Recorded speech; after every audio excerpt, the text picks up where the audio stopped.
Right, without Rajon.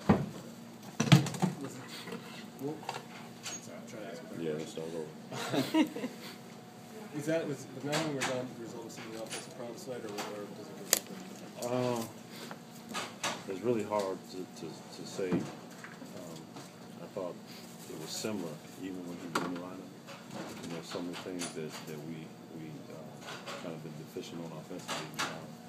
You know, we scored 15 in the first and 16 in the fourth, and you know, that's been a trend that's happened since I've been developing the season. And you know, we have some great offensive prowess here on the side.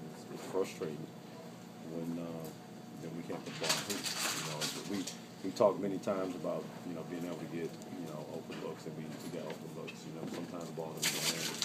That happens 1 or 2 games, but you know, right now we gotta figure out what we need to do to be better. But is the mentality different without Rondo leading you guys out there? I don't think it was different. No. You know, if you look at the defensive side of the ball, I thought, you know, we did a pretty good job. You know, they scored 79 points, but if we scored 95, obviously the outcome is different.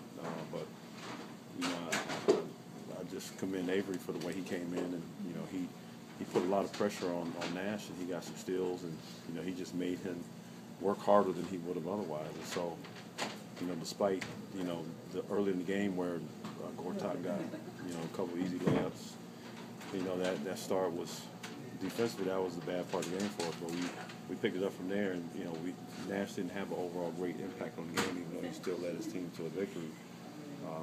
Defensively, we could say that, you know, we had a couple of holes here and there, but we were consistently okay throughout the game, and you know, the offense to me just seemed like it sunk our ship. Do you feel like the ball's still sticking?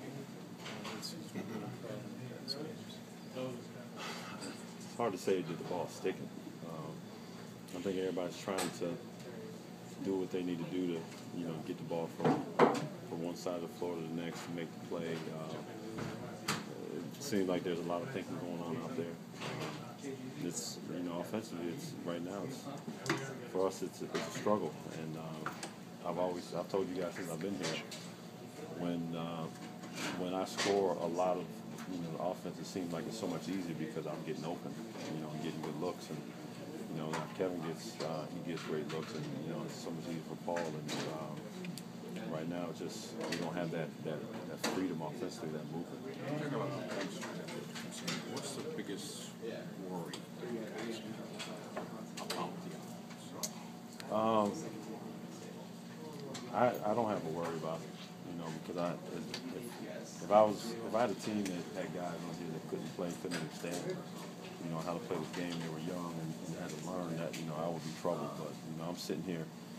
What's frustrating about it because I do have guys that know how to play and understand the game, and so, you know, we gotta, you know, I don't know if we gotta simplify it or you know, switch around just excuse me, just a little bit differently, but we gotta, I think, stop overthinking. You know, just get the ball.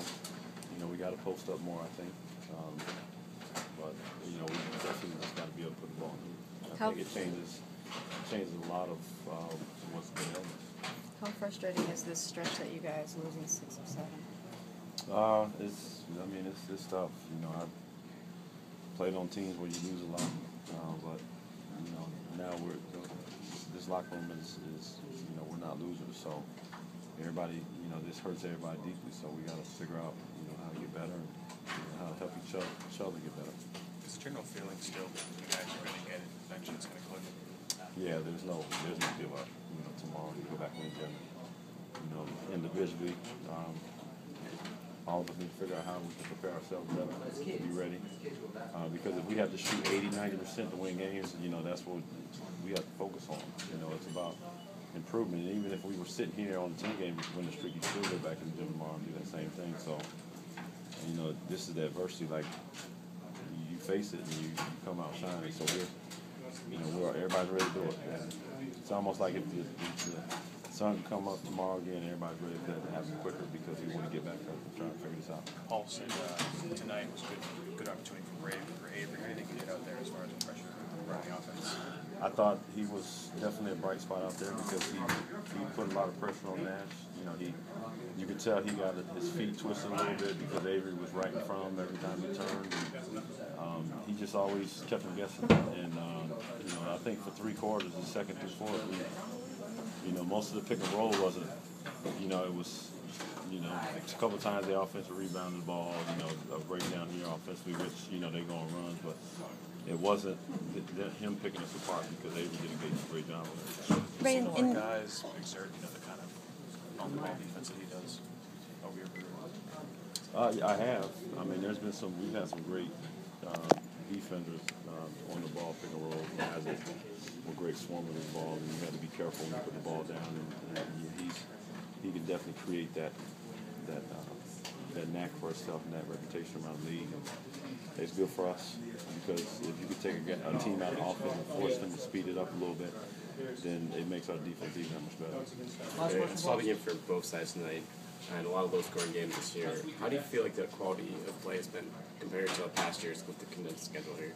Both sides of the floor? Both teams, actually. Oh, okay. The quality of the offense? Or just the NBA, like both teams in general, just the quality of the league? Well, I mean, we started the season, you know, we got what we have. You know, this is a shortened season, and we have a lot of young players in the league that are learning on the fly and do get much practice. So, you know, the quality of games and play is not what you want it to be. You know, you want players to get sharp, and I think, you know, moving into February, when you see guys start to tighten up, you see guys free throw percentage pick up, you see 3 field goal percentage pick up, you see guys start to get their bodies underneath them. So yes, you know, this is like still the first month. You know, I haven't been out for a long time, and even at this stage, when you've been out for the time that we've been out, it puts guys in a worse shaped situation at the start of the season. But that's, you know, we're all dealing with it. And, you know, it's you put it behind you. It's, you know, now we're moving forward, and you know, whoever gets in shape the quickest, come together the quickest and the best, is the team that, you know, hoists the trophy in, and that's what we want to do. Thank you, Rick. Hey, Ray, just one